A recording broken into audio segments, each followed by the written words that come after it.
So classroom management is another area in which you can use behaviorism apart from instruction and assessment.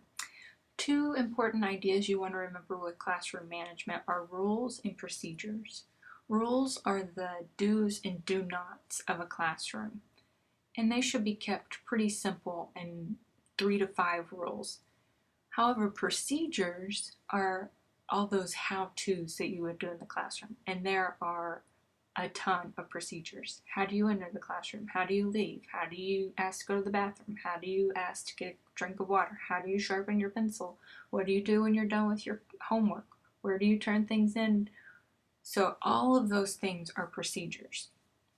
And this is where behaviorism shines in working with students on these procedures. First, procedures need to be taught just like you were teaching any academic content, particularly using that direct instruction model. So you're going to tell students what the procedure is for, you're going to orient them, you're going to teach the procedure, and then you're going to have students practice, practice, practice. That I do, we do, you do model works very well for these procedures. Another area of behaviorism in the classroom is this idea of principle of least intervention, which basically means you're going to do the least amount of punishment or reinforcement necessary to elicit the response or the behavior that you want. No more, no less, but the least amount that you need to. So part of the principle of least intervention is going through this list. So starting with differential reinforcement, that's the least invasive strategy, going all the way down to negative consequences at the bottom of the list. So differential reinforcement is the idea that you're going to reinforce a behavior that is incompatible with the misbehavior or the behavior you want to stop. So if the student is constantly getting up out of his or her seat, you're going to reinforce staying in his or her seat, because you can't stay in your seat and also get up out of your seat. So you're going to reinforce something to increase that behavior, which means you're also going to be decreasing the other behavior. You can also ignore students, and notice it says planned ignoring. This is because you're intentionally ignoring. It's not that you don't see the misbehavior, but you're intentionally ignoring it. So if students are whispering and one student says, "Hey, did you hear what she just said?" and the other student says, "Yeah, she said get out your textbook," then you don't need to stop class and say, "Why are you two students talking?" You would just ignore that and keep going. You can also use cues and signals and proximity and touch control.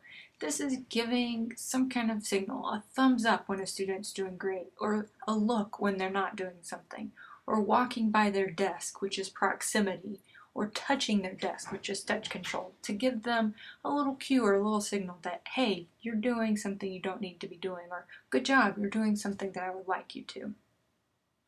Another idea is helping over hurdles or program restructuring, interest boosting. Those all three kind of go together.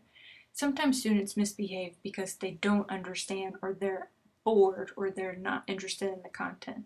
So you can make it more interesting, more engaging, or you can help those students get started, which is helping over hurdles. Token economy is where students get tickets or get some kind of little token to trade in or buy something that they want. You'll see that at South Wayne. And then negative consequences are those punishments, which we will talk about in a little bit later. For these kinds of things, you want to make sure two things to keep in mind with these behavior strategies. One, avoid nagging. Just like continuous reinforcement eventually loses its effectiveness, nagging is really thought of as continuous punishment, which becomes ineffective as well. And the second is forced apologies. You want to make sure that the stimulus and response that you're getting are what you want. So a lot of times with forced apologies, the stimulus is a punishment. You're forcing the student to apologize.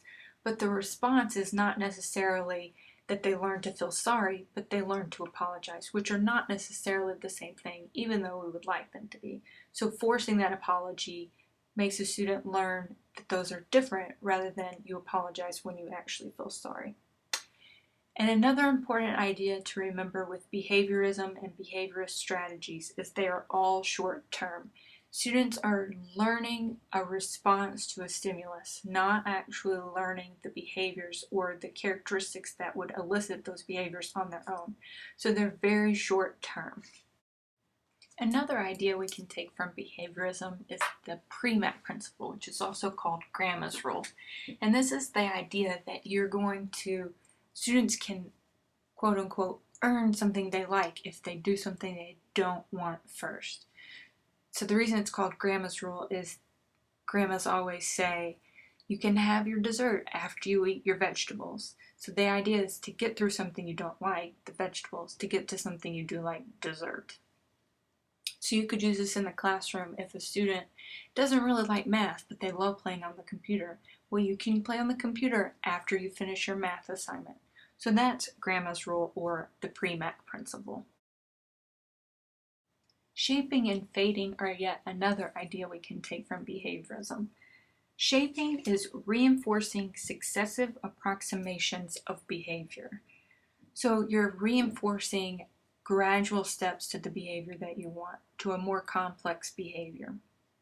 So if I want a student to learn how to walk to line up, he might walk the first few steps and then run. I'll reinforce him for walking those first few steps, but the next time he has to walk more steps before he starts running. Fading is slowly removing reinforcement to a level that will maintain that behavior. So you want to fade out your reinforcement.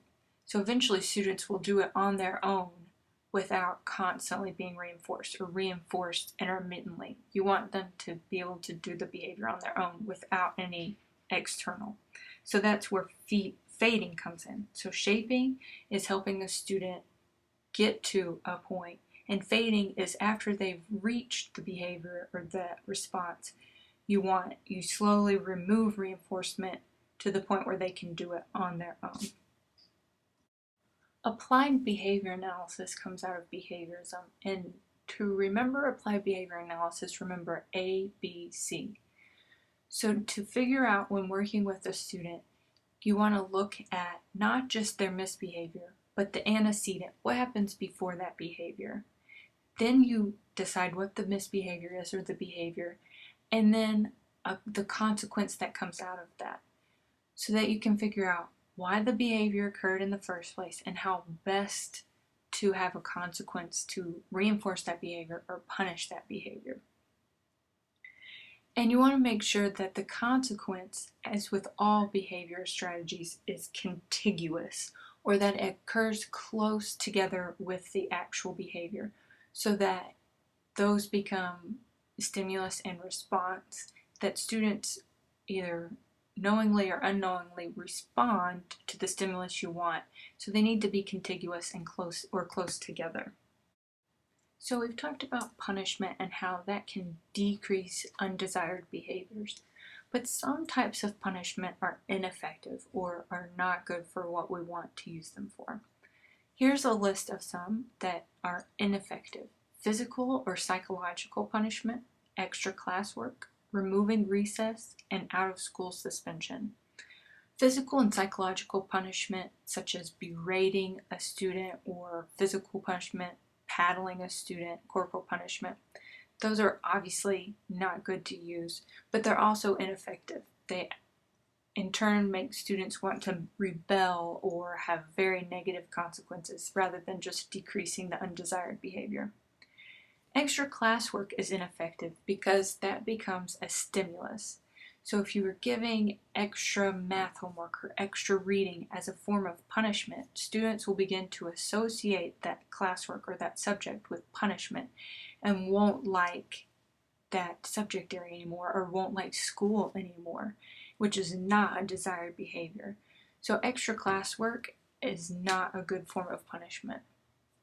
Removing recess is also ineffective.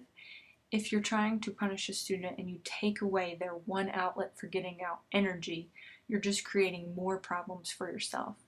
Students that are 7 and 8 years old, those are the most active years on average for a student. And so if you take away their one time to get that energy out, you're just creating more problems for yourself and for that student. And then out of school suspension is ineffective because most students just go home, watch TV, play video games, are unsupervised. So it's not really a good form of punishment because it just lets some students learn they can get off the hook rather than having an actual punishment. So it might actually increase behaviors rather than decrease the undesired behavior. Now that we've talked about how you can use behaviorism, let's talk about some of the strengths and weaknesses of it before we move on to cognitive theories tomorrow. So some strengths of behaviorism is that it focuses on observable behavior. If it's observable, it's easy to measure. So that's actually a strength of behaviorism. Another strength is the learner is active. It's not just someone poking and prodding at people. The learner can react. And the third way is it can be effective. Some of those strategies are very effective that we've discussed. So some weaknesses. First, there's a focus on the observable, which I know I just said was a strength. But if you only focus on observable behaviors, you miss a lot of learning because not everything can be observed and not everything can be checked off on a checklist. Another weakness is the intrinsic motivation, the motivation that people have to do things on their own. Behaviorism does not take into account that people might be motivated on their own, and it can actually hurt someone's motivation because they are simply reacting to a stimulus. They're not thinking about it. They're not wondering about something. They're just reacting.